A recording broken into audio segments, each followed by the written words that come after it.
Waheguru Ji Ka Khalsa, Waheguru Ji Ki Fateh. So the Shaheedi week is drawing towards an end, and obviously this is another one of the Shaheediyan that took place. This is one of the major Shaheediyan that took place, and this was the Shaheedi of Bhai Sangat Singh Ji and the other 7 that were in Chamkaur di Gadi when Guru Gobind Singh Ji Maharaj left Chamkaur di Gadi. So for those of you who don't know, with the Anandpur Sahib siege and when Guru Gobind Singh Ji Maharaj left Anandpur Sahib, the shart was that the Muslims, that the Mughals that had agreed on the Quran, they had sworn on the Quran saying that we would not attack Guru Sahib until they got to where they wanted to be. And the Hindu Pahari Raje, the Rajput kings that were related to the kings that Tan Sri Guru Har Gobind Sahib Ji Maharaj freed from Gwalior Killa, those kings had sworn on Gau Mata and their religious books, saying that we would not attack Guru Gobind Singh Ji Maharaj until they had reached wherever they wanted safely. Obviously, we all know the history, and if you've been keeping up with these videos, then you will know that they broke that promise the moment Guru Sahib got to Kirtpur. Wazir Khan only wanted Guru Sahib out of Anandpur Sahib, and obviously then they went to Chamkaur di Gadi.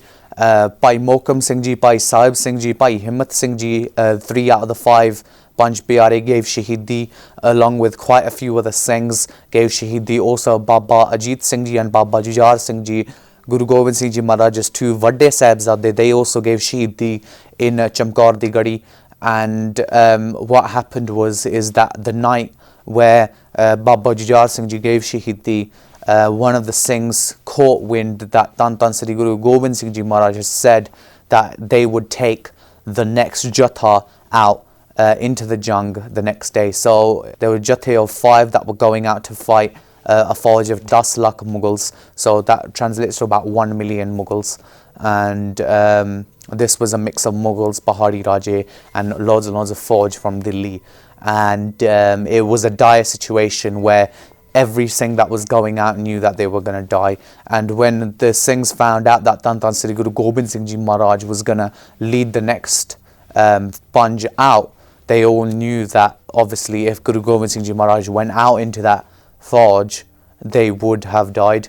And obviously Paramatma, whatever Akaal Purkh had in store wasn't going to happen. But obviously the Singhs were worried that this might happen.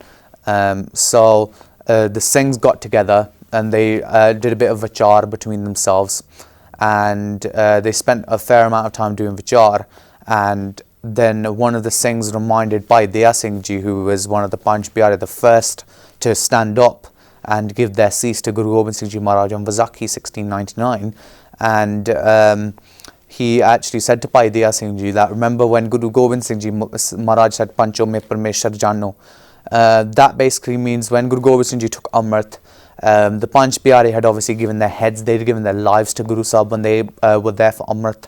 And when obviously Guru Gobind Singh Ji Maharaj took Amrit from the Panj Pyare, Panj Pyare asked Guru Sahib, what would you give to the Panth? And Guru Sahib said that I'll give, and this was the bachan that they said, Pancho me Parmeshwar Jano, that inside the 5, inside the Panj Pyare, you would see Akaal Purkh, so even the Guru would have to listen to that hukum. And that's exactly what happened. 5 Amritari Singhs got together and they went to Guru Sahib and they said, Guru Sahib, sada hukum ya gurmata si karde hain thwade naal, that we are we are giving you a command. This is the command of the Khalsa Panth, that you must leave Chamkaur di Gadi tonight. And Guru Sahib took the bachan sar mathe.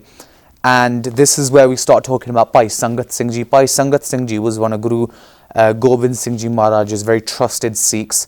Bhai Sangat Singh Ji had the unique appearance that was very similar to Guru Gobind Singh Ji Maharaj, and a lot of the times a lot of people would refer to thinking that Bhai Sangat Singh Ji was actually Guru Sahib, but they had so much Nimrata inside them as well that they never took it in that sense, and they would always say, my Guru is Guru Gobind Singh Ji Maharaj. And it was Bhai Sangat Singh Ji was also someone who was very spiritual, someone who had a lot of wisdom, and someone who was very well trained in Shastra Vidya as well. And they had a lot of pyar for Guru Sahib. And because having that similar appearance to Guru Sahib decided to use that to their advantage. So when Guru Gobind Singh Ji Maharaj was about to leave Chamkaur di Gadi, they gave Bhai Sangat Singh Ji their pushak, so their bana, and they gave Bhai Sangat Singh Ji their kalgi as well. So the kalgi was the one thing that obviously we all know Guru Gobind Singh Ji Maharaj. An alias of Guru Gobind Singh Ji Maharaj is Kalgiyan Wale Padshah, the Padshah with the Kalgi, the king with the Kalgi. And with this passing on of the Kalgi, it made Bhai Sangat Singh that Jathedar of that jang, and everyone almost played their part. So when Guru Gobind Singh Ji Maharaj left Chamkaur di Gadi the next day, at Amrit Vela, the Singhs started playing the Nagare inside Chamkaur di Gadi, and it woke up all the sleeping Fauj that was outside, and they didn't actually understand what was going on. To them, Guru Sahib was still inside the fort because they could see the Kalgi that was on Bhai Sangat Singh Ji's head. So the 7 Singhs, apart from Bhai Sangat Singh, that was left in Chamkaur di Gadi, they all charged out of Chamkaur di Gadi and faced the Dushman's head on.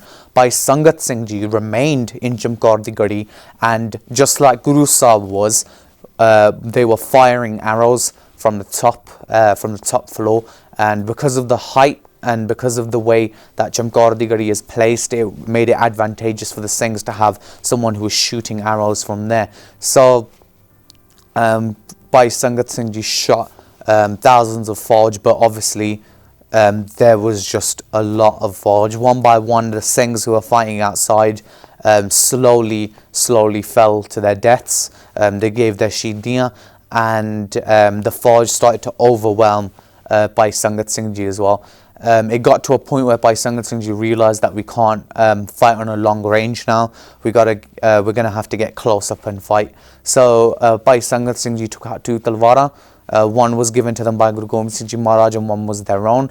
And they used these 2 talwara then, and they stayed near the doors of the Gadi, so that anyone who was coming in towards the Gadi, because the doors were so small, it wasn't so that the enemy could just flood straight through. And Bhai Sangat Singh Ji was able to cut down as many people as they could, until obviously they were overwhelmed and killed, and they attained martyrdom on that day too.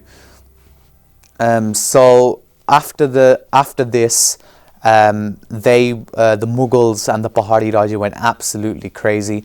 They were so happy because they thought was Bhai Sangat Singh Ji was Guru Gobind Singh Ji Maharaj. So seeing the dead body of someone with a Kalgi and a Damalla that looked very similar to Guru Gobind Singh Ji Maharaj, to Wazir Khan, that was the death of Guru Gobind Singh Ji. And he was so glad, and to him that was also the death of all Sikhs, of all the Singhs. And obviously though, Guru Gobind Singh Ji Maharaj was in Machiwara, and he had no idea about it. And it was quite a ironic thing, because when what happened next is that Wazir Khan chopped off Bhai Sangat Singh Ji's cease and took it to Delhi in a very proud fashion, until Aurangzeb said that's not Guru Gobind Singh Ji. And it was around the time where Guru Gobind Singh Ji had reached Damdama Sahib, and they had then, and it had almost, the Khabar had failed everywhere that Guru Gobind Singh Ji was still around, and it was a big deal. And Wazir Khan, although Wazir Khan had never lost a fight, it was one of his biggest losses, in the sense that he had thought that he had captured Guru Sahib, and he thought that he had killed Guru Sahib, but obviously he hadn't. The aftermath of this was that the Sarkar refused to return Bhai Sangat Singh Ji's body unless someone could identify it. And what happened is that Bhai Sangat Singh Ji's Mataji actually went to the Sarkar, and the Sarkar said, how would you know what your son's body looks like? And she said that it's the one that has a severed head, it's the one that has a body without a head, and it's the one that has a kalagi on a cease. and it has Guru Gobind Singh Ji Maharaj's poshak on, and then they had to hand over the body, and Bhai Sangat Singh's sanskar then happened. So this week is very heavy in terms of Sikh history. A lot of people are celebrating Christmas, and I do not discriminate to those who are celebrating Christmas, but especially for us Sikhs, this isn't a time of celebration, this is a time of remembrance. This is a time that where we should be doing more Naam Simran than we've ever done in our lives before. And for those of you who are outside partying and things like that, especially if you are Sikhs, maybe you should rethink your strategy, maybe you should rethink what you're doing with your time, because this is a part of our history that we should never be able to forget, and this is our side of Qurbaniya that we should never forget. So I hope you've all enjoyed. I hope this taught you a little bit about Bhai Sangat Singh Ji's Jeevan and their Shaheedi, and how Chamkaur di Gadi played out, and how all the Shaheedis have worked. We'll have a video coming out soon about the Charlie Mukti and the shortest Sahibzade, so stay tuned for that. Bhulla Chokka di Khema. Waheguru Ji Ka Khalsa, Waheguru Ji Ki Fateh. Akal channel ਨੂੰ subscribe ਕਰੋ। ਨਵੀਂ videos ਦੀ notification ਦੇ ਲਈ bell icon ਨੂੰ click ਕਰਨਾ ਨਾ ਭੁੱਲਣਾ।